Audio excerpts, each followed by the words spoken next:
Hello friends, ವೀನಾಸ್ ಕಿಚನ್ಗೆ ಸ್ವಾಗತ. ನಾನಿವತ್ತು ವೆಂದಲ್ಗ ಮತ್ತು ತಿಮಿರೆ ಅಂತಲೂ ಹೇಳ್ತೀವಿ, ಬ್ರಾಹ್ಮಿ ಅಂತಲೂ ಹೇಳ್ತೀವಿ. ನೋಡಿ, ಈ ಥರ ಇರುತ್ತೆ ಎಲೆಗಳು, ಒಂದೊಂದೇ ಎಲೆ ಇರುತ್ತೆ. ಇದು ಬೇರ್ ಸಹಿತ ಕಿತ್ಕೊಂಡು ಚೆನ್ನಾಗಿ ತೊಳ್ಕೊಂಡು ಬಂದಿದ್ದೀನಿ. ಇದರಿಂದ ಉಪಯೋಗಿಸ್ಕೊಬಿಟ್ಟು ನಾನು ರುಚಿಯಾದಂತಹ ಚಟ್ನಿನ ಹೇಗೆ ಮಾಡೋದು ಅಂತ ಹೇಳ್ಕೊಡ್ತಾ ಇದ್ದೀನಿ. ಈ ಒಂದಲ್ಗನ ಬೆಳಿಗ್ಗೆ ಖಾಲಿ ಹೊಟ್ಟೆನಲ್ಲಿ ಮಕ್ಕಳಿಗೆ ಖಾಲಿ ಹೊಟ್ಟೆನಲ್ಲಿ ಒಂದಲ್ಗ ಮತ್ತು ಕಾಳುಮೆಣಸನ್ನ ತಿನ್ನೋಕೆ ಕೊಡೋದ್ರಿಂದ ಜ್ಞಾಪಕ ಶಕ್ತಿಯು ಸಹ ಜಾಸ್ತಿ ಆಗುತ್ತೆ. ಇವಾಗ ನಾವು ಇದನ್ನು ಚಟ್ನಿನ ಹೇಗೆ ಮಾಡೋದು ಅಂತ ನೋಡ್ಕೊಂಬರೋಣ.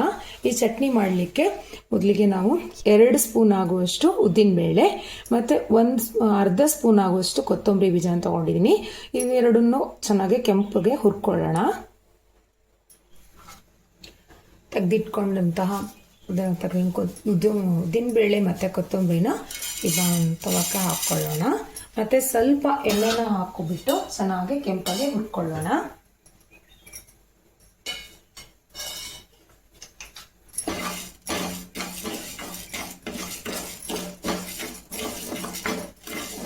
ಉದ್ದಿನಬೇಳೆ ಮತ್ತು ಕೊತ್ತಂಬರಿ ಚೆನ್ನಾಗಿ ಕೆಂಪಾಗ್ತಾ ಬರ್ತಾ ಇದೆ. ಈ ಟೈಮಲ್ಲಿ ನಾವು 2 ಗೆಡ್ಡೆ ಬೆಳ್ಳುಳ್ಳಿನ ಇದಕ್ಕೆ ಸೇರಿಸ್ಕೊಳ್ಳೋಣ. ಬೆಳ್ಳುಳ್ಳಿ ಬೇಕಿದ್ರೆ ಹಾಕ್ಕೊಬೋದು, ಇಲ್ಲ ಅಂದರೆ ಇದನ್ನು ಸ್ಕಿಪ್ ಮಾಡ್ಬೋದು.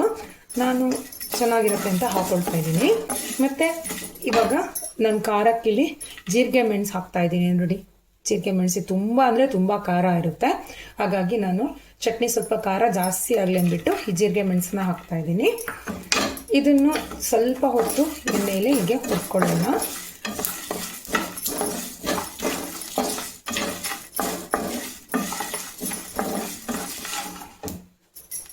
ಅದಾದ ನಂತರ ಇವಾಗ ಒಂದು ಅರ್ಧ ಭಾಗದಷ್ಟು ತೆಂಗಿನಕಾಯಿನ ತುರಿದಿಟ್ಕೊಂಡಿದ್ದೀನಿ. ಈ ತೆಂಗಿನಕಾಯಿನೂ ಸಹ ಇದಕ್ಕೆ ಒಲೆ ಮೇಲೆ ಹಾಕ್ಕೊಂಡು ಚೆನ್ನಾಗಿ ಹುರ್ಕೊಳ್ಳೋಣ. ಇದೊಂದು 2 ನಿಮಿಷ ಫ್ರೈ ಮಾಡಿಕೊಂಡ್ರೆ ಸಾಕಾಗತ್ತೆ. ಈ ಮಸಾಲೆಗಳನ್ನೆಲ್ಲ ಕೆಂಪಗೆ ಚೆನ್ನಾಗಿ ಹುರ್ಕೊಂಡಾಗಿದೆ. ಇವಾಗ ಇದನ್ನು ಒಂದು ಪ್ಲೇಟ್ಗೆ ತೆಕ್ಕೊಳ್ಳೋಣ. ಇದನ್ನು ಒಂದು ಪ್ಲೇಟ್ಗೆ ಹಾಕ್ಕೊಳ್ಳೋಣ.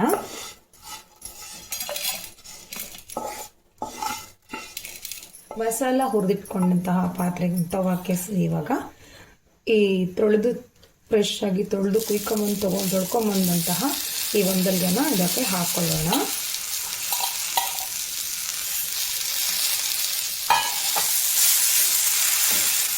ಸ್ವಲ್ಪ ಎಣ್ಣೆನ ಹಾಕ್ಕೊಳ್ಳೋಣ.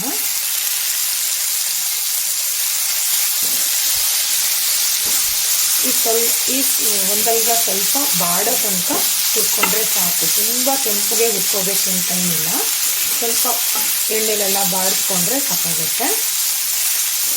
ಇದು ಎಲೆ ಜೊತೆಗೆ ಈ ಬೇರು ಬರುತ್ತಲ್ವ, ಈ ಬೇರನ್ನು ಸಹ ಚೆನ್ನಾಗಿ ತೊಳೆದಿಟ್ಟು ಹಾಕಿದ್ರೆ ಒಳ್ಳೇದು ಅಂತ ನಾನು ಹಾಕಿದ್ದೀನಿ. ಬೇರನ್ನು ಹಾಕಿದ್ರೂ ಪರವಾಗಿಲ್ಲ, ಏನು ತೊಂದರೆ ಇಲ್ಲ.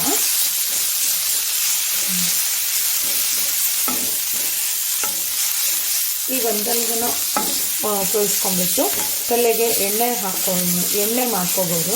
ಅದು ಹೇಗೆಂದರೆ ಒಂದಲ್ಗ ಮತ್ತು ತೆಂಗಿನೆಣ್ಣೆ ಮತ್ತು ಸ್ವಲ್ಪ ಮೆಂತ್ಯಕಾಳು ಮತ್ತು ಸ್ವಲ್ಪ ದಾಸವಾಳ ಹೂವನ್ನ ಹಾಕ್ಕೊಂಡು ಹಾಕ್ಕೊಂಡು ಎಣ್ಣೆ ಜೊತೆ ಹಾಕ್ಕೊಂಡು ಕುದಿಸ್ಕೊಂಡು ತಲೆಗೆ ಹಚ್ಕೊಂಡ್ರೆ ತಲೆ ಕೂದಲು ಸಹ ಚೆನ್ನಾಗೇ ಬರುತ್ತೆ.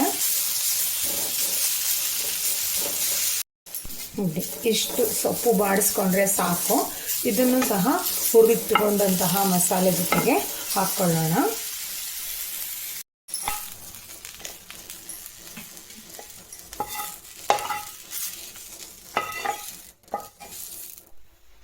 ಈ ಹುರ್ಕೊಂಡಿರುವಂತಹ ಮಸಾಲೆಗಳೆಲ್ಲ ತಣ್ಣಗಾಗಿದೆ. ಇದನ್ನು ಇವಾಗ ಮಿಕ್ಸಿ ಜಾರ್ಗೆ ಹಾಕ್ಕೊಳ್ಳೋಣ.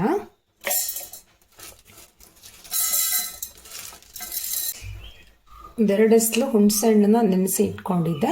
ಇದನ್ನು ಸಹ ಮಿಕ್ಸಿ ಜಾರ್ಗೆ ಹಾಕ್ಕೊಳ್ಳೋಣ. ಎಲ್ಲ ಹಾಕ್ಕೊಂಡು ನೀರು ಹಾಕಿ ನುಣ್ಣಗೆ ರುಬ್ಕೊಂಬರೋಣ. ಇವಾಗ ಈ ಚಟ್ನಿಗೆ ಒಂದು ಒಗ್ಗರಣೆ ಮಾಡ್ಕೊಳ್ಳೋಣ. 1 ಸ್ಪೂನ್ ಆಗುವಷ್ಟು ತೆಂಗಿನೆಣ್ಣೆ ಹಾಕ್ತಾಯಿದ್ದೀನಿ.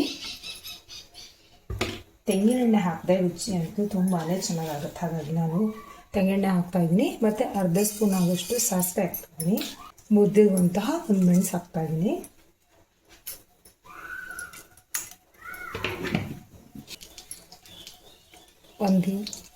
ಒಂದೆಲೆ ಕರಿಬೇವು ಸೊಪ್ಪು ಹಾಕ್ತಾಯಿದ್ದೀನಿ.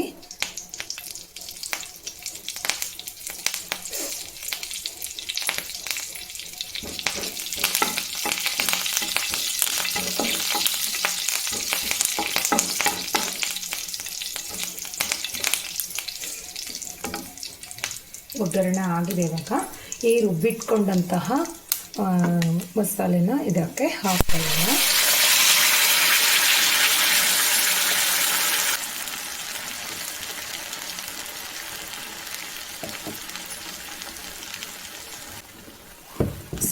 ಸ್ವಲ್ಪ ಬೆಲ್ಲ ಹಾಕ್ತಾ ಇದ್ದೀನಿ, ಮತ್ತು ರುಚಿಗೆ ಬೇಕಾದಷ್ಟು ಉಪ್ಪನ್ನ ಸೇರಿಸ್ಕೊಳ್ತಾ ಇದ್ದೀನಿ. ಮಿಕ್ಸಿನೆಲ್ಲ ಕ್ಲೀನಾಗಿ ತೊಳೆದ್ಬಿಟ್ಟು ಸ್ವಲ್ಪನೇ ನೀರು ಹಾಕೊಳ್ತಾ ಇದ್ದೀನಿ. ಇದನ್ನು ಚೆನ್ನಾಗಿ ಕುದಿಸ್ಕೋಬೇಕೀಗ.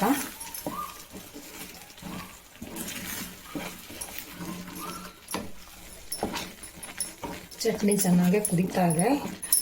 ಇದಕ್ಕೆ ಸ್ವಲ್ಪ ಎಣ್ಣೆ ಕಡಿಮೆ ಆಯಿತು ಅಂತ ಹೇಳಿಬಿಟ್ಟು ಇನ್ನೊಂದು ಸ್ವಲ್ಪ ಎಣ್ಣೆ ಹಾಕ್ತಾ ಇದ್ದೀನಿ. ಈ ಚಟ್ನಿಗೆ ಸ್ವಲ್ಪ ಎಣ್ಣೆ ಜಾಸ್ತಿ ಹಾಕ್ಕೊಂಡ್ರೆ ಚೆನ್ನಾಗಾಗತ್ತೆ.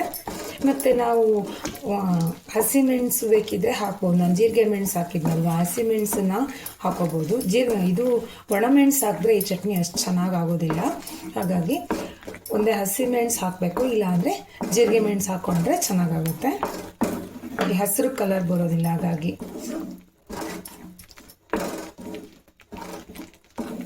ಕುದೀತಾ ಇದೆ ಅಲ್ವಾ, ಇನ್ನೊಂದು ಸ್ವಲ್ಪ ಎಣ್ಣೆ ಎಲ್ಲ ಬಿಟ್ಕೊಂಡು ಬರಬೇಕು, ಅಲ್ಲಿ ತನಕ ಸ್ವಲ್ಪ ಕುದಿಸ್ಬೇಕು.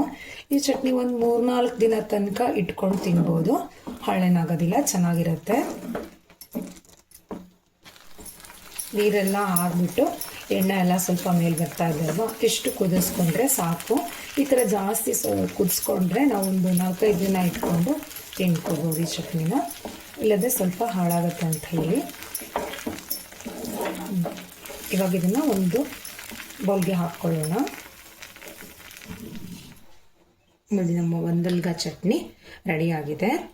ಇದನ್ನು ದೋಸೆ ಜೊತೆ, ಚಪಾತಿ ಜೊತೆ ಮತ್ತು ಅನ್ನದ ಜೊತೆ ಕೊಬ್ಬರಿ ಎಣ್ಣೆ ಹಾಕ್ಕೊಂಡು ತಿನ್ನಲಿಕ್ಕಂತೂ ತುಂಬಾ ಸೂಪರ್ ಆಗಿರುತ್ತೆ.